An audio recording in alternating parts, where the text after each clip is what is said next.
Thank you for participating in this on-demand learning session, sponsored by Student Life Studies. We hope it gives you more insight into assessment in student affairs. This session is about using focus groups as a data collection method. This session will cover three main areas of focus groups. First, we'll look at what they are, then move to determining when a focus group is the right method. The third section will cover the process of focus groups, including planning, data analysis, and reporting results. Before we get into the details of using focus groups, it's important to define what exactly we're talking about. Focus groups include a set of people who share their opinions and perceptions about an issue, service, etc.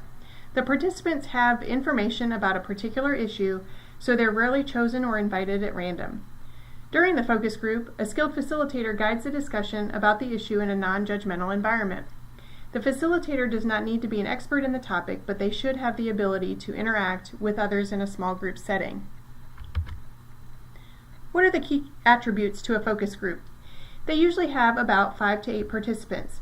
You want the size of the group to be large enough to have an interactive discussion where everyone can participate, but not so large that participants get lost in the crowd.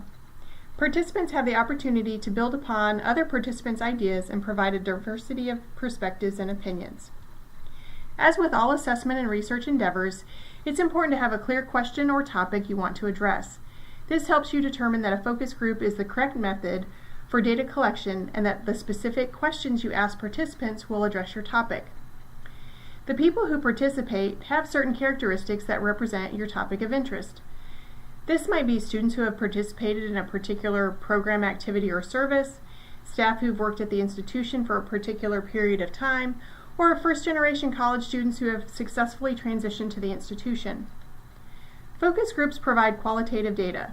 The data is usually in words that respond to open-ended questions.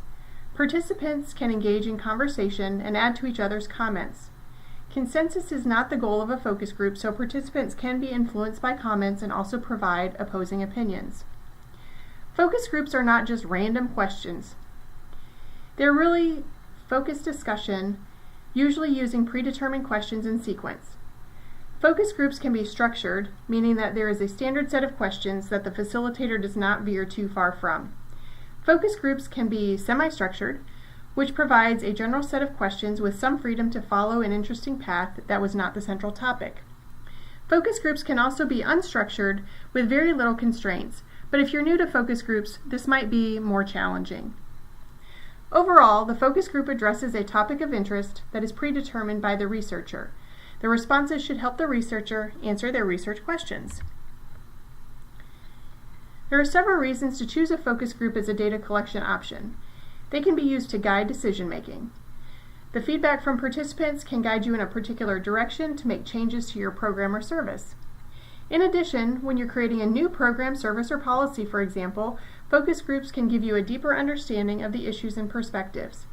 You can get feedback on prototypes or understand how certain decisions will impact specific groups. Focus groups can be used to better understand behavior. This might be helpful if you're looking for any changes in behavior based on some intervention. Finally, focus groups are helpful in understanding organizational development. This could include customer satisfaction or needs, employee concerns, planning and goal setting, and policy creation or change. The data collected from focus groups is especially useful if it's used in conjunction with other data, which could be survey responses, observation, document review, or some other method. Using focus groups requires an intentional decision that this is the right method and the right time. Just like surveys, focus groups are not always the right data collection method. There are times when a focus group is not the right method.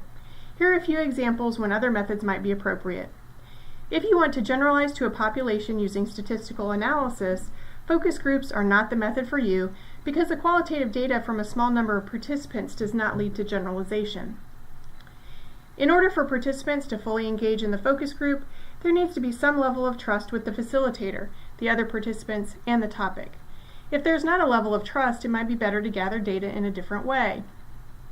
In addition, if you're unsure of who has the information you need, you would not want to invite a group of people who will not be able to answer your questions. That would be frustrating for everyone. A focus group is not about coming to consensus, so if you need everyone to come to one agreement, there are better ways to do that than using a focus group. Because there is not anonymity in the focus group, you have to be cautious about asking about sensitive or controversial issues that could embarrass people or derail the conversation. Finally, if your stakeholders do not value qualitative results, you might think about doing a different assessment method. Focus groups are appropriate in some circumstances. For example, when you want a wide range of opinions, experiences, and behaviors represented in your assessment. In addition, from a practical standpoint, a focus group is good when you have access to a sample of people who can give you the information you need. Because a focus group is dynamic and generative, it's a great method if you're looking for a synergy of ideas. Sometimes a focus group is used to further explore results from quantitative assessment. You can really dig into the why and how beyond the what you get from quantitative results. Because the analysis can take time, a focus group is appropriate if you have the time to implement it, then do the analysis. Finally, this is a great method if your stakeholders value qualitative data. While it would be easy just to invite a few people to have a conversation, focus groups actually take a fair amount of logistics and planning to run smoothly and effectively. There is also a need to think about the data analysis and reporting as part of the process. As you think about putting a focus group together, you have to think about who to invite and how you will invite them. Obviously, you want participants who will be able to answer your questions of interest. Sending out an email to a random sample of people may not be your best bet. You may need to call people or invite them in person. You will probably have to invite many more people than will actually attend. The room location should be convenient and set up so that participants can see each other. It needs to be in a quiet place so participants can hear each other and be heard on a microphone if you plan to audio record the meeting. You'll want to plan the focus group at a convenient time. For example, students probably will not want to show up at 8 a.m., but would be willing to meet after 5. On the other hand, staff probably would attend during their work hours. You also want to think about the time of year so it doesn't conflict with other events. And focus groups usually run about an hour to an hour and a half. Some people use incentives to get people to attend. At the very least, you'll want some refreshments for your participants. The importance of developing good questions cannot be overstated. Focus groups are usually structured or semi-structured, depending on how much flexibility you want to have to follow unpredictable paths. If you're new to focus groups, you probably want to stay structured with a set of standard questions. The questions are typically open-ended to allow participants to elaborate. In sequencing the questions, start with easy, then move to deeper or more complex questions. You'll want to limit the number of questions, thinking about how much time you have and the number of participants you have. And don't forget to pilot test the questions to be sure they make sense and are bias-free. When you get to the actual focus group time, several strategies will help with implementation. As participants arrive, the facilitator should chat with them and build rapport and make them comfortable. When the focus group starts, it's helpful for participants to introduce themselves. It may be appropriate to set some ground rules, such as only one person speaks at a time, and respecting confidentiality. The facilitator will then ask the questions and pay attention to group dynamics.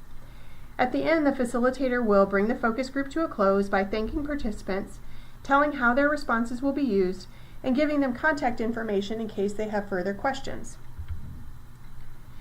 You should think about data collection and analysis before you get started to plan on how you're going to do it and how you're going to make meaning of what you have. If you're doing multiple focus groups, data analysis can even start after the first focus group. Once you've finished collecting the data, usually using an audio recorder, you may need to transcribe the data into a readable transcript. Overall, the purpose of your project should drive analysis.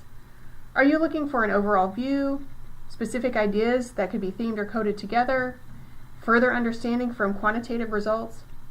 Knowing what you want to know will help you determine how you will analyze the data. Once you have your data analyzed, you want to share the results with others. Think about the purpose of your assessment and what you want to learn. Think about who your audience is: staff, students, faculty, parents, administrators, etc. They may have varying levels of knowledge about your topic, so you might prepare different reports for each stakeholder type. That can include written reports, an executive summary, a word cloud, or an action planning document. You may also want to share results and action plans back with your participants so they know their input is valued. Here are the references I used for this presentation. These and other suggested resources can be found on the Student Life Studies on-demand website at studentlifestudies.tamu.edu. Thank you for participating in the Student Life Studies On-Demand Learning Series. If you have any questions, please email us at sls@tamu.edu, call us at 979-862-5624, or come by 222 Coldest Building. We would be happy to help.